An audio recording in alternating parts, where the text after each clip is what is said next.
तौर पे वादा करता हूँ ताकि इस पे हाथ रख के मैं कहता हूँ ठीक है। इससे आगे को बात है? नहीं ठीक है मैं मान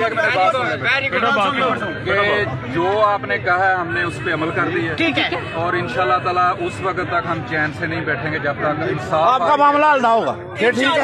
हमें इंसाफ चाहिए बेटा, इंसाफ। हमें इंसाफ चाहिए। इसको दफन करने से पहले हमें वो बंदे चाहिए। हम दफन नहीं करेंगे, हम कल भी नहीं करेंगे। अच्छा बात सुने, बात सुन ले। अच्छा मेरी बात सुन। दो बंदे पकड़ सकते। अच्छा बात सुन ले। आपके बस में हो, आप बंदा खुद पकड़ के ला सकते हैं। बात सुने आपकी। नहीं भाई अच्छा बात सुने, आपकी हर रिक्वायरमेंट पूरी होगी, अगर पूरी ना हो हमें उस्मान हम इधर ही हैं, हम इधर ही हैं। ठीक है। बिल्कुल ठीक है। अच्छा चाचा खलील किधर है? वो उसको बुलाओ। हमें उस्मान भी चाहिए। खलील को बुलाओ। हमें उसके भाई के जनाजे में उस्मान भी चाहिए। भाई अहमद बिल्ला मैं बाजी यूनुस बिल्ला।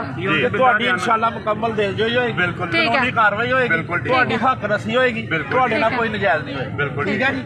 ਇਹਦੇ ਨਾਲ ਹੀ ਅਸੀਂ ਇਹਨਾਂ ਨੂੰ ਕਹਾਂਗੇ ਕਿ ਜਿੱਥੇ ਜਿੱਥੇ ਸਾਡੀ ਲੋੜ ਅਸੀਂ ਆ ਜਿੱਥੇ ਜਿੱਥੇ ਤੁਹਾਨੂੰ ਦੀ ਆਤੇ ਦੀ ਯਾਦ ਸੇ ਪਿੱਛੇ ਖੜਾ ਬਾਈ। ਹਾਂਜੀ ਕੋਈ ਇਨਸ਼ਾਅੱਲਾ ਦਾ ਮਿਹਰਬਾਨੀ।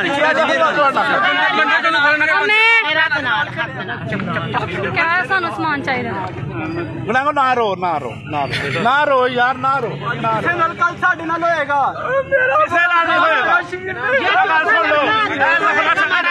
ਸੁਣ ਲੋ, ਮੇਰੀ ਬਾਤ ਸੁਣ। ਇਹ ਜ਼ਫਰਵਾਲ ਥਾਣੇ ਦਾ ਬੱਬਰ ਸ਼ੇਰ ਸੀ ਉਹਦੇ ਨਾਲ ਦਾ ਪੂਰੇ ਇਲਾਕੇ ਦੀ ਬੱਬਰ ਸ਼ੇਰ ਦੀ ਬਾਤ ਸੁਣ ਲੈ ਗੜਾਂਗੋ। ਇਹ ਆਖਰੀ ਵਾਕਿਆ ਥਾਣੇ ਜ਼ਫਰਵਾਲ ਦਾ। Very good. ਇਸ ਤੋਂ ਬਾਅਦ ਕੋਈ ਵਾਕਿਆ नहीं होएगा। इसके आगे को कदू पकड़ोगे, मुजरम कदू पकड़ोगे।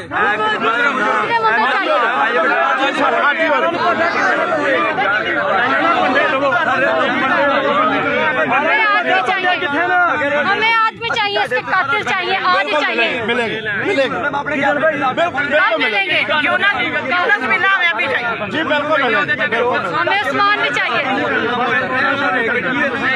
ताकि मैनू सब मेरे उत्ते गुजरे, मैनू पता लगे कि केस के नामे यार बेफिक्र हो जा बेटा, बेफिक्र ठीक है, बेफिक्र हो जा, पड़ेगा बेफिक्र हो जा। वो दूसरे बंदे ने चला लिया शामिल होना, ਉਹਦਾ ਟਾਈਮ ਖਤਮ ਹੋ ਗਿਆ, ਉਹਨੂੰ ਬੁਲਾਇਆ। ਠੀਕ ਹੈ ਨਹੀਂ ਮੈਂ ਇੱਥੇ ਹੀ ਨੇ ਸਾਰੇ। ਚਲੋ ਚਕਾਓ ਚਕਾਓ ठीक है यार, सब भरावां दी बड़ी मेहरबानी। नहीं कोई गल नहीं, कोई मेहरबानी कोई मेहरबानी नहीं। साडा भरा साडा जिगर जान सी, साडियां मावां भैणां दे लक्टे जिवे। एक मिनट यार मेरी बेटा गल कर। ਇਹ ਸਾਡਾ ਅਖਲਾਕੀ ਫਰਜ਼ ਹੈ।